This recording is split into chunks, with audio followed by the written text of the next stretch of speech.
Sicolise Yemaswati lamahle ngicabanga indzaba yenkosi wenqwala sithi singaphuma etindzabeni isidaba sesinawo umbiko lophelele. Kanike siyachubeka nato tindzaba tethu. Indvuna yetemphilo impunga Lizzie Nkosi kutse namuhla yavakashela ligumbi lekubelekisa kuyovusela abantwana labatelwe elangeni lanamuhla esibhedlela sase-RFM kaManzini umbiko uyalandzela. Indvuna yetemphilo Lizzie Nkosi kutse namuhla yavakashela ligumbi lekubelekisa lapha esibhedlela lesikhulu sase-Nazarene kaManzini. Kulolu vakasho indvuna beyivusela abomake kanye nebantfwana lababelekwe namuhla.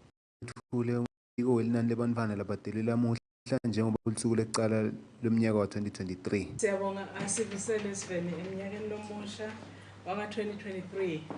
Lamhlanje sibingelela tinswane lapha esibhedlela sase-Nazarene, tinswane letibelekwe lamuhla. Sisakhuluma ngetinombolo telive lonke. Kuthi even lonke kusukela nga 12 midnight kuze kube nga 8 ekuseni. Tinswane letikhona even ama citizens lamasha abe ngu-24. Kube na 10 webafana kwaba na wemantombazane.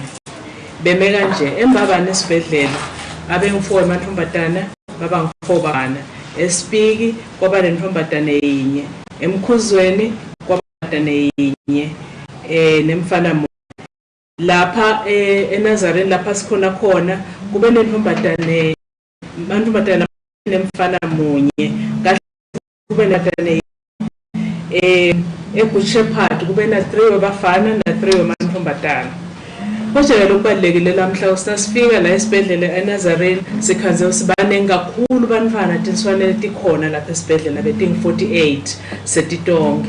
Kusho simphana lababe ngema premise labasanakwa bantwana lababe bancane kakhulu labasakhuliswa nebantwana ke lekhanze usibasiba ekhaya bakhanze sebane imikhuhlanyana babuya sidinswane tonke letikhona lapha tibe 48 njengoba sikhuluma la. Ngani lo msakazo utholela lababeke kanje? Mr. usivakashile namuhla wangiphana sipho sami lesihle kakhulu. Sisiyabonga kakhulu. Akwanzeka Ngose ufiselela bake nebantwana babo umuhle wase ujujuta nalabo labashilo bantwana basabeleka.